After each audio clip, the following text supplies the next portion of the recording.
ay babaunin ko po yun hanggang sa pagtanda ko.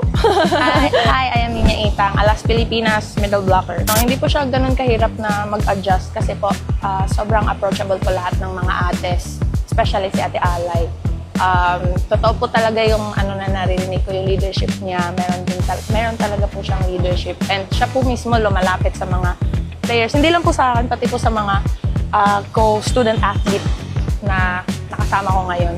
Sobrang saya kasi andyan sila, lagi silang nag-guide sa amin, lalo na sa training po. So super excited po.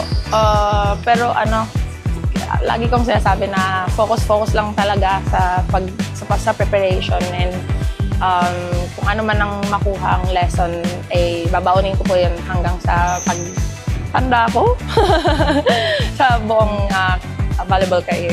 To all Filipinos out there,